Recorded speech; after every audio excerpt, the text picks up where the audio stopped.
सर्वार्थानामुपक्रमे यं नत्वा कृतकृत्यास्य भूतं नमामि गजाननम् सदाशिवसमारम्भां शङ्कराचार्यमध्यमाम् अस्मदाचार्यपर्यन्तां वन्दे गुरुपरम्पराम् योगिनं विश्वनाथाख्यम् अस्मत्तारस्वरूपिणम् आत्मलाभात् परं लाभं भक्तारं न कदाचन गीतार्थग्रन्थकर्तारं श्रीगुरुं प्रणमाम्यहं योऽन्तः प्रविश्य मे वाचं धृतिं बुद्धिं प्रचोदयात् ॐ नमः सभाभ्यः सभापतिभ्यश्च भो नमः। ॐ Friends, we are going to be doing Sanatana Dharma number 27th session. The topic today is Kanchi Mahaswamigal on Ganga Kaveri Deepavali. This is an old article in Tamil in 1966 written by the Mahaswamigal himself. This is an unusual story link through the labyrinth of the Puranas. It was republished later in 2001 in the Deepavali number of the magazine, of a Tamil magazine. The retelling of the story today in the inimitable manner of the Mahaswamigal, it is also going to tell us how important it is to respect all the Puranas in an integrated way, and how significant the stories are for the overall understanding of the hoary traditions of India.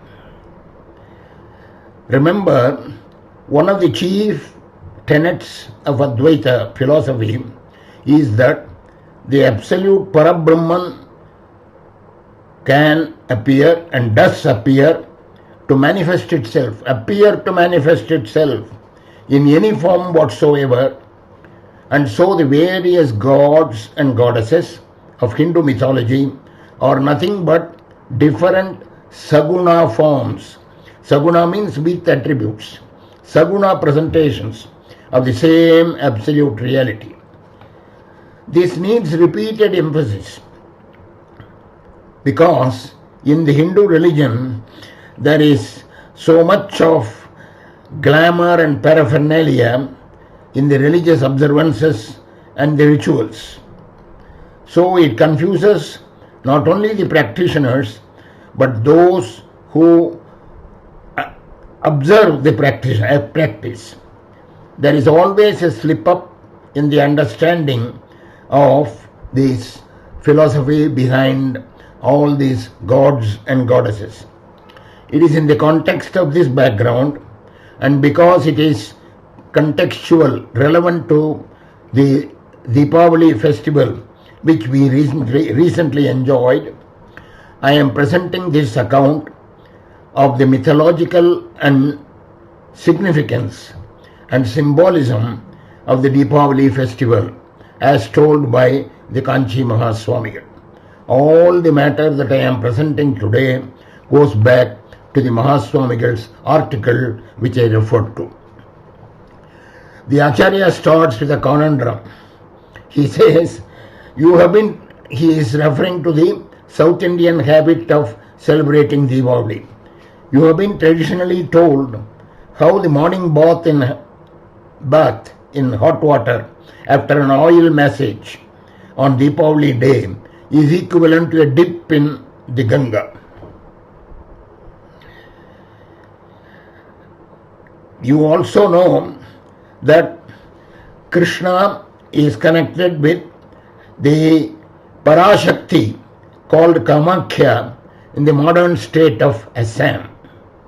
This state itself was known in old literature as Kamarupa.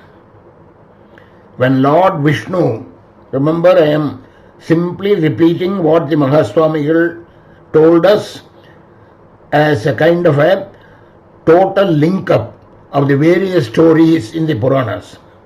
So, when Lord Vishnu took the manifestation of the boar, Varaha Avatar, he killed demon Hiranyaksha and redeemed the earth from him from deep down somewhere. The location of the divine boar's teeth that held the earth was exactly the region of the mountainous ups and downs of Kamarupa. That is why Assam is full of mountains and depressions. The goddess of earth, Bhuma Devi, thus had contact with the Lord, and from this was born the demon Narakasura. He performed a great penance, pleased the creator Brahma, and Brahma, as you know, whenever he is pleased, he keeps on giving boons without thinking what will happen later perhaps. We don't know what he thought. So this demon Narakasura got valuable boons of invincibility from Brahma. So the Pragjyotishapuram in Kamarupa, he made that as his capital. And he ruled the whole world as a dictator. Because he was himself the son of the Lord, he was not complained against by even the king of the divines. We can understand this in modern times very easily. You see? Anyway, so he is a VIP's son, God himself, the son of the God himself, and therefore nobody complained against him. Even Indra, the king of the divines, dare not complain against him. Now, Narakasura is the stated reason for the celebration of Deepavali. The so-called Ganga bath on that morning also goes back to him. But you will be surprised to know that Krishna himself on that day went all the way south to the Kaveri river to purify himself by a bath in the river. This is the story here. You know, one of the great many miraculous deeds that Krishna did as a boy was to outwit and humble Brahma himself, the creator Brahma himself. Incidentally, Brahma himself is the firstborn, is also a son of Mahavishnu, because he blossomed forth from the navel lotus Padmanabha, from the navel lotus of Vishnu. So this Brahma was fooled almost by the little Krishna by a miracle of parallel creation of the entire world of cows and cowherds of Gokulam for a whole year. You know, Brahma somehow made the cows and cowherds disappear, but Krishna understood this, and therefore he created the entire world of cows and cowherds. For a whole year this was going on. This was a wonder. Seeing this wonder and learning from it the lesson that Krishna has the policy, Name dveshyosti na priyaha, Gita. Name dveshyosti na priyaha. I bear no enmity towards anybody, nor the opposite feeling of friendship. So, remembering this, Indra, the king of the divines, now made bold to complain against Narakasura. Because even Brahma has been taught a lesson by Krishna, so Krishna was ready to shield his cowherd Loka, Gokulam, against Brahma himself. So the king of the divines, Indra, made bold to complain against Narakasura, the other son of Vishnu. Brahma was one son, Narakasura was the other son. So Indra is complaining against one son, Narakasura, against Narakasura. But he made this complaint only when Krishna had settled in Dwaraka, in modern Gujarat. as a king with his two queens, Rukmini and Satyabhama. Rukmini, you know, is the manifestation of goddess Lakshmi, also known as Shri. Satyabhama is the manifestation of goddess Bhuma Devi, goddess of earth, Bhuma Devi.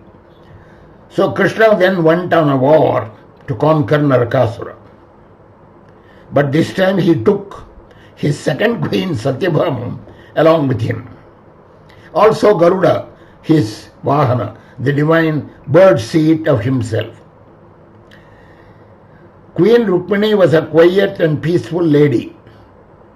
No, she was never taken to any war or fight fought by Krishna. Satyabhama has been mistakenly known as quarrelsome.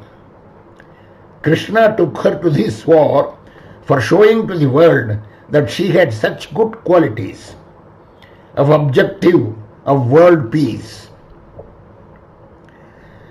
Even though the obstacle to that peace might have come from her own son, Narakasura. Narakasura is the son of Bhuma Devi, and therefore, in some sense, he is the son of Satyabhama. Remember, in Ramayana, Valmiki Ramayana, King Dasharatha never took along his first wife Kausalya to any war, but he took his second queen, Kaikeyi. Of course, there she showed to the world how beautiful she could be. So now Krishna goes to war with Narakasura. He breaks through the mountainous barriers, barriers of water, fire, air, all raised by the mantra shakti of Narakasura.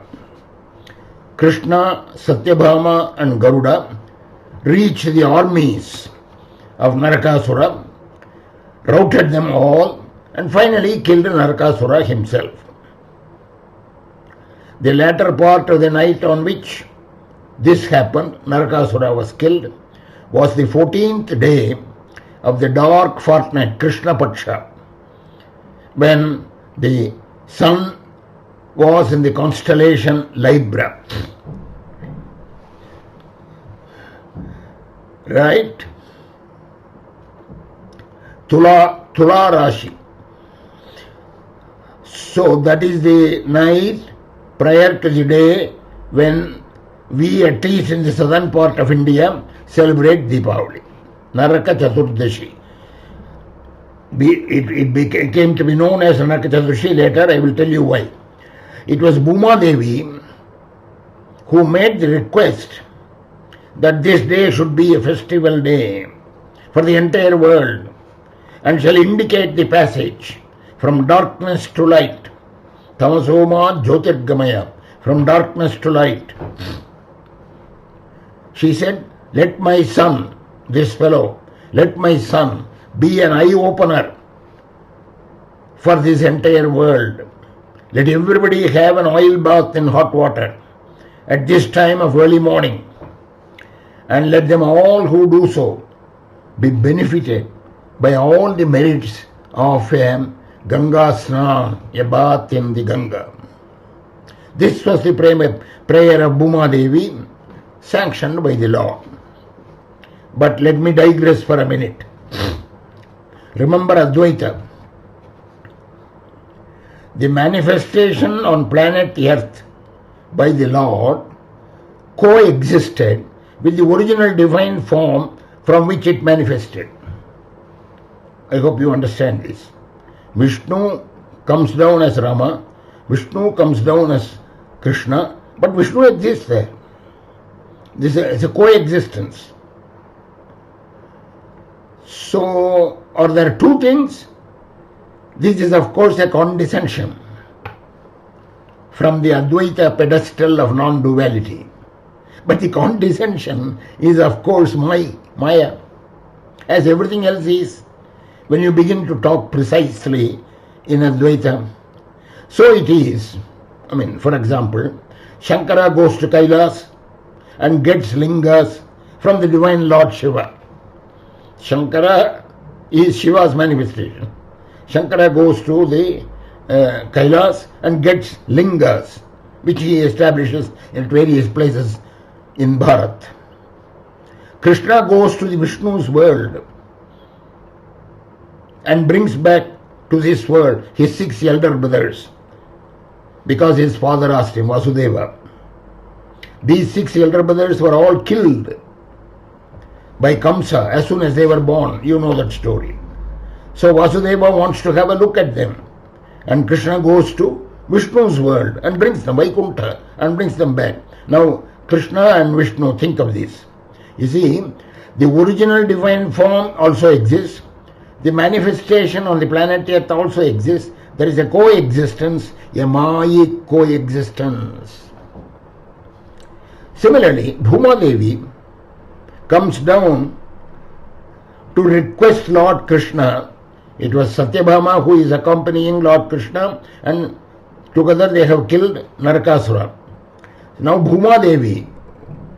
So Bhuma Devi is the divine form whose manifestation is Satyabhama. So Bhuma Devi comes from the divine world and asks Lord Krishna for a boon on Narakasura. Simultaneously, Satyabhama, her own manifestation, is right there with Krishna. That is how this Bhuma Devi asking about the Deepavali and all this being granted. This is the subtle nuance in understanding Advaita and also in understanding the gods and goddesses in Hindu mythology. These are all Mayic. So the original divine form exists, and the divine manifestation also plays around Krishna as Rama, as Parashurama, or whatever. Now come back to the story. If somebody dies, his relatives and well-wishers take a bath in cold water in regretful memory of the deceased. This is the standard Hindu tradition and practice and dharma. But the bath on Diwali morning is not a regretful memory of Narakasura. No. Not a regretful memory. All ritualistic bathing is in cold water. Remember this. All ritualistic bathing is in cold water. But this bath is neither ritualistic nor regretful. It is a joyful memory on that Diwali day. It's a joyful memory of a great mother, Satyabhama, Bhuma Devi, who sublated her mother's affection for the good of the world. It is a joyful memory. Therefore, the bath is in hot water and not in cold water. Bhuma Devi's unusual request has deeper implications. An oil massage bath before sunrise is taboo in Hindu religion. She thus created an exception for this day, the Deepavali day, made it a memorable exception. These are the nuances that the Mahaswamigal is telling us. You see, oil massage before sunrise is taboo in Hindu religion. But on this day, it is an exception because of Bhuma Devi's request to the Lord, and He is granting it. She has requested that the great merit of the Ganga bath in Ganga should accrue to those having an oil massage and hot bath on this day. She made another request that in that oil, in that oil, Lakshmi, the goddess of prosperity, should reside at that time, thereby giving prosperity to all who observe this formality. Remember, Lakshmi's manifestation is Rukmini. I hope you were not confused. Lakshmi's manifestation is Rukmini, Shri. She is therefore the co-spouse of Satyabhama. Co-spouse is, of course, Indian English. It means one of the other spouses of one spouse. Right? A person, his wife, he has another wife. these two wives are co-spouses. There are Tamil words in every language. I mean, there are words in every Indian language for this. I am not mentioning that here. So in English, co-spouse. So this shows, what shows? She has requested that in that oil Lakshmi should be present. So giving prosperity to all the people. This shows that Bhuma Devi as Satyabhama had no ill will towards the co-spouse.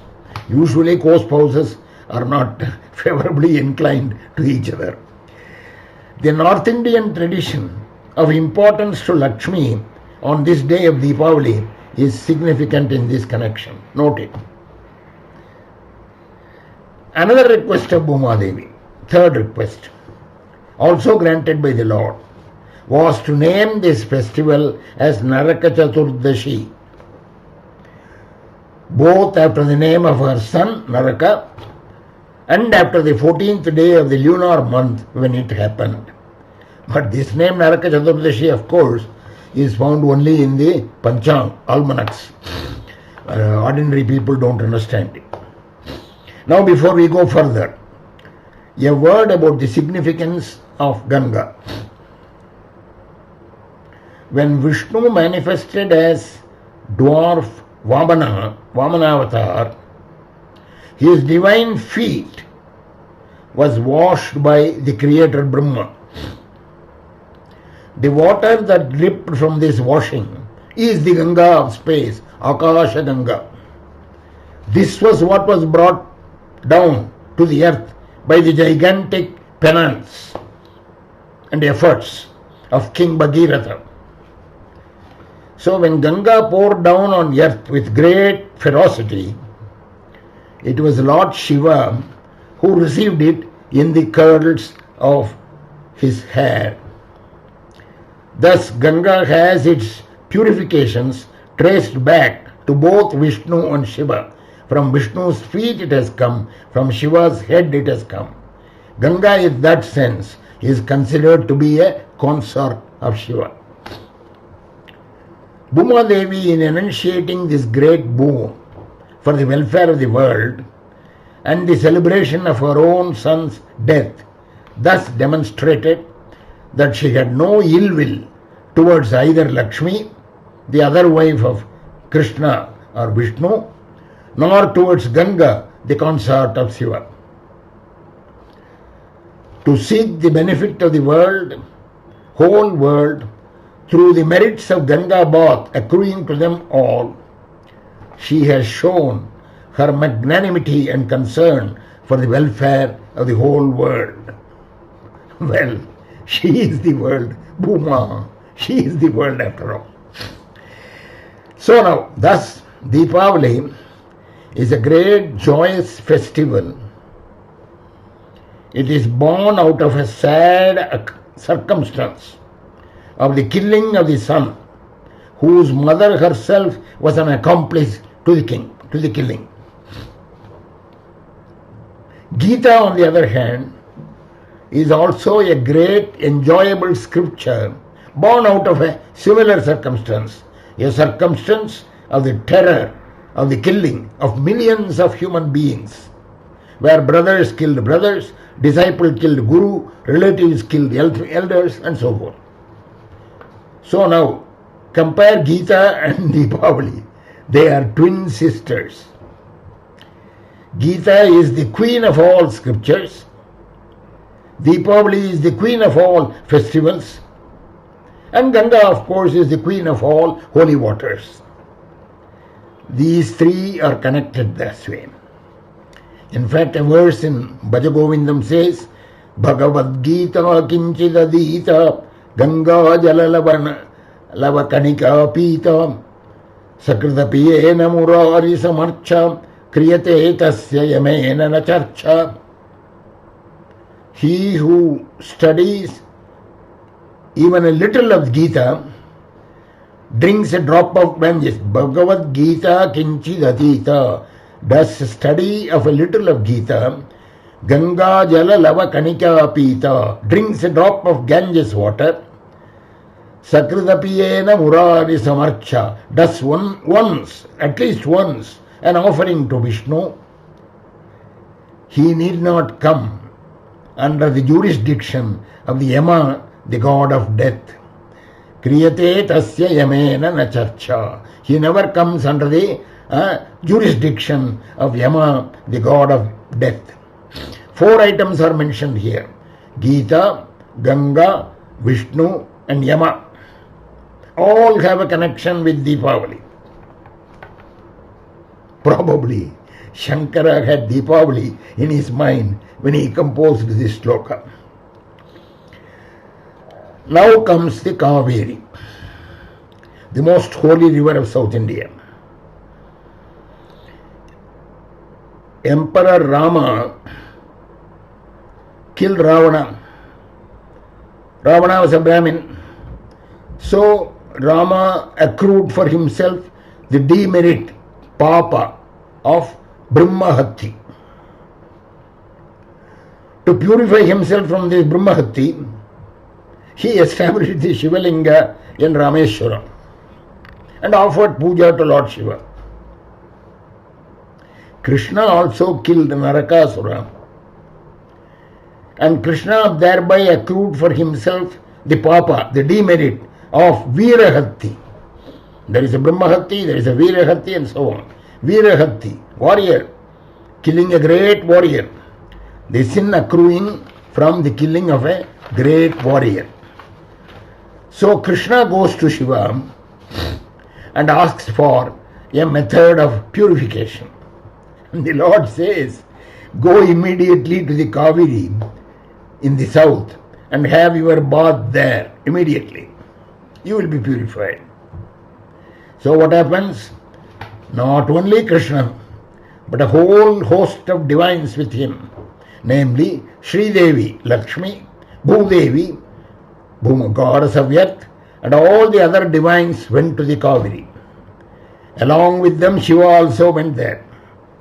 There the boon was granted by Lord Shiva that the whole month, right, Tula month, when the sun is in Libra, would be holy in the region of the Kaveri. That is why the Kaveri people all talk about Tulasnana, whole month. On this particular day of Diwali, before sunrise, an oil massage followed by hot water bath, thus bringing the merit of a dip in Ganga, and this followed by after sunrise by a bath in cold water, brings to one the merit of both the Ganges bath and the Kaveri bath, and purifies all sins. Of course, Govindeti Sadasnanam is also there. It's a permanent recipe. So all the time, one should be immersed in the thought of the Lord. That is the prescription for moksha, release from the cycle of birth and death. That is how the article of the Mahaswamigal ends. I thank you for giving me the opportunity to recall that article and enjoy it along with you. Swasti prajabhyat paripalayantam nyayena margena mahim mahisha go brahmanebhya shubhamastu nityam lokas samastas sukhino bhavantu.